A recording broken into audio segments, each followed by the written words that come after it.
এনসিপির মনে হয়েছে এই না ভাই এসব শিবিরকে, কারণ আপনারা শিবিরকে হত্যাযোগ্য করে তুলছেন। ঢাকা বিশ্ববিদ্যালয় একটা শিবির ঘর ভইরা ভইরা জবাই কর, আপনারা মুখে কোনো করছেন। শিবির যখন তাকে মুক্ত করতে হয়েছে ভাই, তাকে কথা বলতে দেন। না আপনি বলতে দেন, আপনি বলতে দেন, আমাকে বলতে দিব আপনাকে।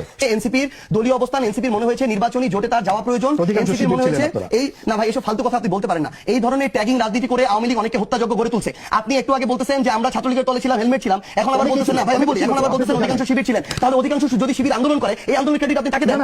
আপনি আমাকে এটা বলেন, আমি সার্জিস আলম 2017 সালে যেদিন ঢাকা বিশ্ববিদ্যালয়ে গেছি, ওই ঢাকা বিশ্ববিদ্যালয়কে যখন এরকম ছাত্রলীগের আওয়ামী লীগের অধীনস্থ একটা ক্যাম্পাস বানায় রাখা হয়েছিল, আমাকে যখন গণরুমে প্রথম দিন দিয়ে উঠতে হলো, তখন আপনার কথাই ছিলেন যখন না কোনোদিনও না, আপনি আমার কথা শুনে না শুনে আপনি বলতে পারেন না। আমাকে যখন গণরুমে থাকতে হলো, গেস্ট রুমে আমাকে শুনতে আপনার কথা আমি বলিনি, আমাকে যখন গণরুমে রাখছে, গেস্ট রুমে রাখছে, আমাকে যখন অত্যাচার করলো, নির্যাতন করলো, শেষ করতে হবে ভাই। আপনি যখন পড়ছেন তখন এটা ছিল কিনা আমি জানি, আমি যখন পড়ছি আমারটা বলতেছি। আমাকে যখন গেস্ট রুমে রাখা হলো, প্রোগ্রাম করানো হলো, আমাকে যখন একজন আওয়ামী লীগের মন্ত্রীকে সালাম দেওয়ার জন্য ঘন্টার পর ঘন্টা মধুর ক্যান্টিনে দাঁড় করে রাখা হলো, তখন আপনার এই সিভিল সোসাইটি কোথায় ছিল? যখন ঢাকা বিশ্ববিদ্যালয়ের শিক্ষকরা এক একটা দালালের ভূমিকা অবতীর্ণ হলো, যখন আমাকে ওই ক্যাম্পাসে ওই নেতাদেরকে সালাম দিয়ে মাথা নোয়া নোয়া চলতে হয়েছে 3 বছর, তখন আপনার এই সিভিল সোসাইটি আপনার কোথায় ছিলেন? আমাকে এটাতে বাধ্য হইতে হয়েছে। এরপরে আমার জায়গা থেকে যখন সুযোগ হয়েছে আমি মাথা উঁচু করে দাঁড়াইছি। ওই অভ্যুত্থানের সামনে সাইডে যখন দুইটা ছেলে দাঁড়াইছিল, এর মধ্যে একটা ছেলে ছিল সার্জিস আলম। এই সার্জিস আলম দাঁড়াইছিল এটা জেনে যে হয় সে বেঁচে থাকবে, তার কোনদিন সরকারি চাকরি হবে না, এটা জেনে দাঁড়াইছিল। সে যদি ওখানে বেঁচে থাকে শেষ করি এইটাই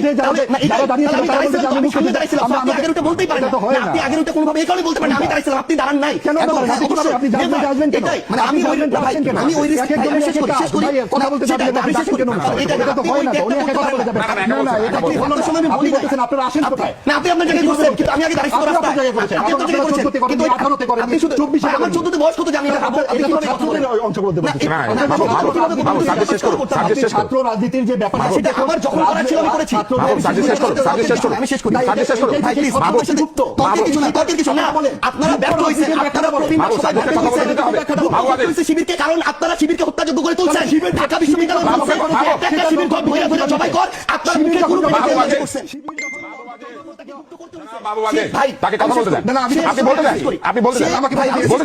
সে গুপ্ত থাকার পরেও তাকে ধরে ধরে পিটানো হয়েছে, তাকে খুন করা হয়েছে, হত্যা করা হয়েছে। একটা মানুষ শেষ পর্যন্ত যখন আপনারা কেউ তার পক্ষে দাঁড়ান নাই, যেই মনে করেন 25 বছরের ছেলেটা শিবির করে, ওই ছেলেটা তো তার আগের কোনো কিছুর সাথে সম্পর্ক নাই, তার তো বেঁচে থাকার অধিকার আছে, তার পরিবারের সাথে থাকার বাঁচার অধিকার আছে। তাকেও যখন শুধু একটা আদর্শভিত্তিক রাজনীতি করার কারণে হত্যাযোগ্য করা হয়েছে, সে গুপ্ত হয়ে গেছে। এই গুপ্ত হওয়ার কারণে আপনি যদি তাকে এখন দায় দেন, এই দায় আপনারও নিতে হবে, সে কেন গুপ্ত হইতে হইলো। আর